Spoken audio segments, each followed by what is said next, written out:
কোন বাড়ি না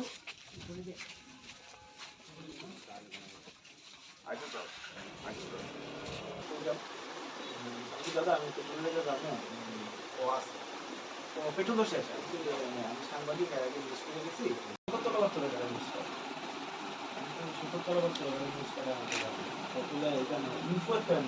ঠিক আছে আমি মোবাইল দেখাবো 100 বার দেখাবো আমার প্রেস ক্লাবের সেক্রেটারি আছে প্রেসিডেন্ট আছে তারপর আমার ম্যানেজারের সঙ্গে কথা আছে পেট্রোল পাম্পও বন্ধ করে দেবো আমার সঙ্গে আমার কথা কোন কোন চ্যানেলে নিউজ পাঠাই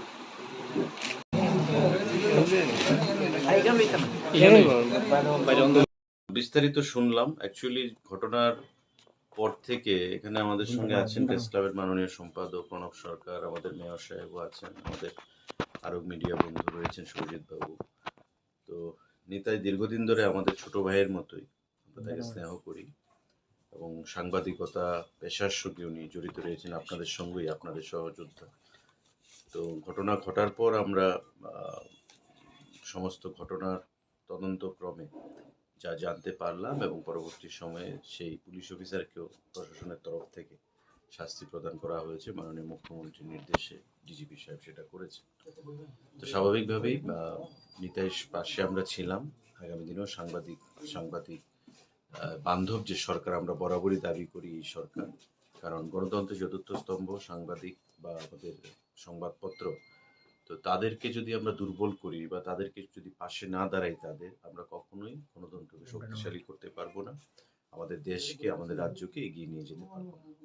আর এই পেশার সঙ্গে যারা যুক্ত, যারা আপনারা বন্ধুরা রয়েছেন, আমাদের নিতাইয়ের মতো যোদ্ধারা রয়েছে, তাদের পাশেও আমাদের থাকতে হবে। সেই আশ্বাসই আমরা দিয়ে গেছি। যেটা হয়ে গেছে এটা অনাকাঙ্ক্ষিত, সেটা এক্সপেক্টেড না।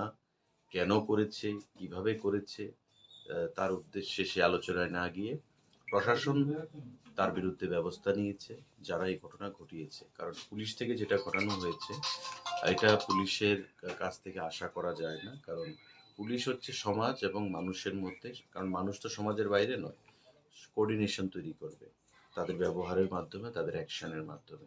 যে যারাই ঘটনাটা ঘটিয়েছে এটা তার শাস্তি সে পেয়েছে। আমার মনে হয় এটা নিয়ে আর বিস্তারিত আলোচনা করে কোনো লাভ নেই।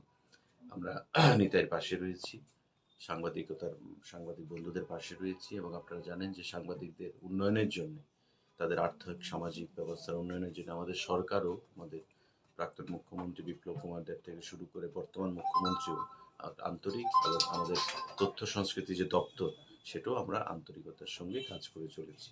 সেটাই আগামী দিনে প্রতিফলিত হবে আমাদের কাজের মাধ্যমে। আমরা নিতাইকেও বলেছি, তার শারীরিক খোঁজখবর নিতে এখানে এলাম।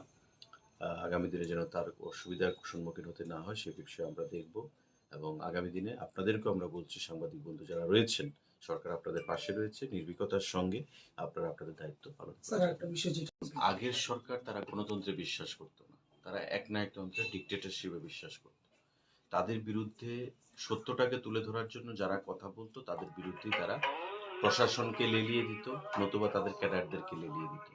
তা আমাদের সরকার শুরুয়াত থেকে আমরা বলছি যে আমরা সংবাদপত্র এবং সাংবাদিক বান্ধব সরকার, এবং তার জন্য আমরা আমাদের কর্মকাণ্ডের মাধ্যমে, সিদ্ধান্তের মাধ্যমে আমরা সেটা জানান দিচ্ছি। তো দুই যে সরকারের মধ্যে ডিফারেন্সটা, সেটা আপনারা যারা সাংবাদিকতার সঙ্গে যুক্ত রয়েছেন তারাও ভালো করে জানেন, ভালো করে আপনারা রিয়েলাইজ করতে পারছেন। তো আমরা যেটা আমরা বলি সেটা আমরা করে দেখাই। কারণ আপনার যেটা প্রশ্ন যে বিগত দিনে সাংবাদিক খুন হয়েছে, তারা বিচার করতে চায়নি। আমাদের সরকার আসার পর সিবিআইকে সেই সাংবাদিক খুনের কেস সিবিআইকে হস্তান্তর করা হয়েছে। নিশ্চয়ই সময়ে সেটা কথা বলবে কে দোষী, কে সেই খুনের সঙ্গে যুক্ত রয়েছে। কিন্তু আমাদের যে ইন্টেনশন সরকারের সেটা ক্লিয়ার, যে আমরা of the people, by the people and for the people, ডেমোক্রেসির যেটা মূল মন্ত্র, এবং সাংবাদিক বা সংবাদপত্র যেটা ডেমোক্রেসির চতুর্থ পিলার বা ফোর্থ পিলার হিসেবে আমরা জানি, তাকে সংঘবদ্ধ করে, সাবলীল করে, সুশৃঙ্খল করে আমরা চলতে চাই। এবং আগামী দিনে সরকার এবং সাংবাদিকের মধ্যে, আমাদের দলের মধ্যে একটা ফ্রেন্ডলি অ্যাটমসফিয়ারে আমরা বাঁচতে চাই, সমাজকে সুন্দর করতে চাই। আগের সরকারের সঙ্গে এই সরকারের কোনো ক্ষেত্রেই আপনি তুলনা করতে পারবেন না। কারণ আগের সরকার ছিল একটা বৈদেশিক শক্তি চালিত একটা শক্তি, ডিকটেটরশিপ একটা সরকার, প্রো পিপল নয়, অ্যান্টি পিপল সরকার, অ্যান্টি ইন্ডিয়ান সরকার। আর এই সরকার হচ্ছে একটা ন্যাশনালিস্টিক সরকার, জাতীয়তাবাদী সরকার, জনমুখী সরকার এবং সাংবাদিক বান্ধব সরকার। ধন্যবাদ।